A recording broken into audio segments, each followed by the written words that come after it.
Hello everyone, আজকে আমি আলোচনা করতে চলেছি একটা সিম্পল জিনিস যে বই কিভাবে পড়তে হয়।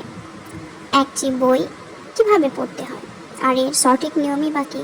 এটা খুবই একটা সাধারণ প্রশ্ন যে এটা আবার কেমন ধরনের প্রশ্ন হয় যে বই তো সবাই পড়তে পারে, এটা আবার নিয়ম কী হতে পারে। কিন্তু এটা একটা জিনিস যেটা ব্যাপার আছে যে বই পড়ার সময় কী কী সমস্যাগুলো হয় যেটার কারণে আমরা একটা বই পুরোটা কমপ্লিট করতে না পারি। বই তো সবাই পড়ে, কিন্তু কমপ্লিটই বা কতজন করে। বই পড়া একটা কঠিন কাজ, একটা কঠিন টাস্ক, যেটা আমাদের সাধারণত অভ্যাস নয় যে অনেকগুলো শব্দ কিভাবে আমরা এক মাইন্ডে লোড করব। যারা সাধারণত বই লেখে তাদের অনেক পেশেন্স হয়, অনেক ধৈর্য হয়, কিন্তু যারা পড়ে তাদের তো অতটা ধৈর্য হয় না। তাহলে পড়া তো অনেকটাই সহজ লেখার চেয়ে। সাধারণত সব স্টুডেন্টরা মনে করে যে আমাদেরকে বই পড়তে আর ভালো লাগে না, কিন্তু আসলে বড়দেরও সে একই ব্যাপার। বই পড়তে বেশিরভাগ কাউকে ভালো লাগে না, কারণ ইন্টারেস্ট তো তখনই কমে যায় যখন আমরা অনেকগুলি কঠিন কঠিন অর্থ যখন আমরা চোখের সামনে দেখি, তখনই আর বই পড়ার ইন্টারেস্টটা কমে যায়।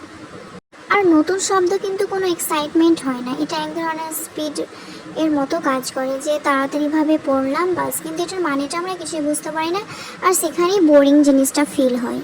যদি বই পড়ার সময় কোনো একটা কঠিন শব্দ পাই এবং সেটার মানেটা যদি বুঝতে না পারি, তাহলে গুগলে যাও এবং সার্চ করে গিয়ে দেখো যে এটার মানে কি, কিন্তু এতটা তো ধৈর্য কারো থাকে না। আর আমাদের ব্রেন অনেকটা ছোট হয়, মানে স্মৃতি ধরে রাখার কোনো একটা জিনিস হয়তো পড়লাম, পড়াটা মুখস্থ করলাম এবং সেটা হয়তো কিছুক্ষণই মনে থাকে এবং তারপরে আমরা আবার ভুলে যাই। আর যদি অনেকগুলি পড়া একসঙ্গে পড়ে নিই তাহলে সেটা ব্রেনে অনেকটি ওভারলোড হয়ে যাবে এবং আমরা সবটাই ভুলে যাবে। তার জন্য অল্প অল্প করে পড়া সব থেকে বেশি ভালো এবং বেশি মনে রাখতে পারি এটার মাধ্যমে। আর যখন আমরা একটা বই পড়ি তখন কোনো একটা মোটা ধরনের বই তুলে নিই এবং পড়ার আগে আমাদের ইন্টারেস্ট কমে যায় যে এত মোটা বই কী করে শেষ করতে পারবো। তার জন্য আমার মতে অল্প অল্প করে পড়া সব থেকে বেশি ভালো। যেরকম বিভিন্ন সোশ্যাল মিডিয়া দেখো, ইউটিউব, ফেসবুক, যদি কোনো একটা নিউজ আসে, যে কোনো ধরনের নিউজ, পলিটিক্স কিংবা যে কোনো ধরনের কোনো নিউজ যদি আসে, যদি ইন্টারেস্টিং হয় তো মনে হয় যে তাড়াতাড়ি করে সেটা পড়ে নিই। আর কেন এরকম হয়? কারণ সেখানে এক ধরনের ফ্যামিলিয়ারিটি থাকে। সব থেকে বেশি ইম্পর্টেন্ট জিনিস যেটা, আমরা সোশ্যাল মিডিয়াতে যে জিনিসগুলো আমরা দেখি, নিউজগুলো দেখি, সেটা যতটা ভ্যালুয়েবল তার থেকে বেশি কিন্তু বই অনেকটা বেশি ভ্যালুয়েবল। তো আমরা প্রথমে শুরু করব যে ইন্টারেস্টিং কোনো কিছু, যেরকম কোনো গল্পের বই, এমন ধরনের কাহিনী যেটা খুব পড়তে ইচ্ছা করে, খুব এক্সাইটমেন্ট হয়। আর কিংবা হতে পারে যে ইউটিউবার কী করে হওয়া যায়, তারপরে সবাই যে বিভিন্ন ভিডিও আপলোড করে সেগুলো কিভাবে করে, তার পদ্ধতি কী, এরকম টাইপের যদি কোনো একটা বই লেখা থাকে তাহলে সেটা তো বেশি ইন্টারেস্ট হবে পড়ার। তো সেরকম ধরনের টপিকগুলো আগে চুজ করা দরকার। আপনি যদি একবারইভাবে শুরু করেন যে কোনো ইন্টারেস্টিং কিছু থেকে বই শুরু করা, তাহলে আস্তে আস্তে এটা একটা অভ্যাসে পরিণত হয়ে যাবে, তখন বই পড়ার অভ্যাস খুব সহজেই হয়ে যাবে। তারপরে যেটা আছে সেটা হলো অ্যাটেনশান।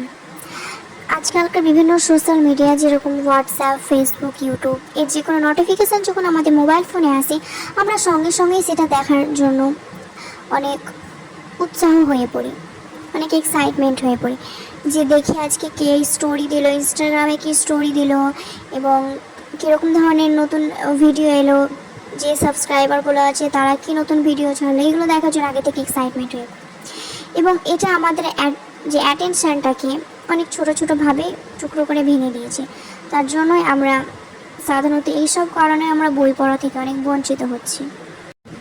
ইউটিউবে যদি আমরা কোনো একটা ভিডিও দেখি এবং সেটা যদি আমাদের পছন্দের ভিডিও হয়, হতে পারে প্রত্যেকটা মানুষের সেম জিনিস পছন্দ নাও হতে পারে, সেটা আমরা অনেক মনোযোগ দিয়ে দেখি, কিংবা হোয়াটসঅ্যাপে কারোর সঙ্গে চ্যাট করা থেকে হলে এবং যেটা যদি আমাদের ফেভারিট পার্সন হয় তাদের সঙ্গে অনেকক্ষণ বেশি ধরে চ্যাট করি, এবং যেগুলো ফেভারিট পার্সন না হয় তাদের সঙ্গে তো 30 সেকেন্ডও বেশি চ্যাট করতে ইচ্ছা করে না। আর সেরকম ব্যাপার বই পড়া, যদি কোনো বই আমাদের পছন্দ না হয় তাহলে সেই বইটা তো পড়তে ইচ্ছা করবে না, সেই বইটাতে পড়া মানে এক আসমানে পাহাড় মতো অনেক কষ্ট মনে হবে। কিন্তু আমাদের পছন্দের মতো কোনো টপিকে যদি কোনো বই পড়ি, যেরকম কোনো একটা গল্পের বই, কিংবা হতে পারে খুব পছন্দের একটা বই, তাহলে কিন্তু সেটাতে ইন্টারেস্ট আসবে বই পড়ার। তাহলে প্রথমে কি করা দরকার, প্রথমে একটা যে কোনো বই নেওয়া দরকার, পছন্দের মতো টপিকের কোনো বই, এবং প্রথমে টাইটেলটা দেখা দরকার, তারপরে সামারি, তারপরে রাইটার, যে কী ধরনের রাইটারের থিঙ্কিং, এবং তার সঙ্গে নিজের থিঙ্কিং কানেক্ট করা দরকার। বই পড়ার সময় কোনো একটা লাইন কিংবা ওয়ার্ড বাদ দেওয়া দরকার নয়, কারণ যে একটা বই অনেক ফেমাস, যেটা সবাই কিনেছে এবং রাইটারকে অনেক ফেমাস করেছে এবং বইটাকে বেস্ট সেলার করেছে, তাহলে সেটা কি করে ফালতু হতে পারে। তাহলে আমাদের চেষ্টা করা দরকার যে পুরোটাই কভার করা দরকার, কোনো কিছুই বাদ না দেওয়া দরকার। আমার মতে তো রোজ 10 পাতা করে বই পড়া দরকার।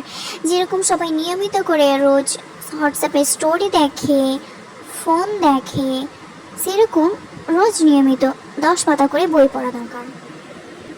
একদিনে তো সবাই পুরো বই শেষ করতে পারবে না, হতে পারে একটা বই 400 পেজের কিংবা 600 পেজের, একদিনে তো একজন পুরো বই শেষ করতে পারবে না, যতই সে ফাস্ট রিডার হোক, যতই দ্রুত পড়ে, তাও শেষ করতে পারবে না। তো অল্প অল্প করে পড়া সব থেকে ভালো, এটাতে বই পড়ার হ্যাবিট তৈরি হবে, বই পড়ার অভ্যাস তৈরি হবে, এবং আমাদের ব্রেনের মাইন্ডের অনেক রিল্যাক্স ফিল হবে, আমাদের জ্ঞান বাড়বে। আমার মতে মোবাইল ঘাঁটার থেকে তো বই পড়া অনেকটাই বেশি ভালো। আজকে এখান থেকেই থাকলো, আসছি পরের ভিডিওতে। আর লাইক, শেয়ার অ্যান্ড সাবস্ক্রাইব অবশ্যই করে দেবেন যদি ভিডিওটি আমার ভালো লেগে থাকে।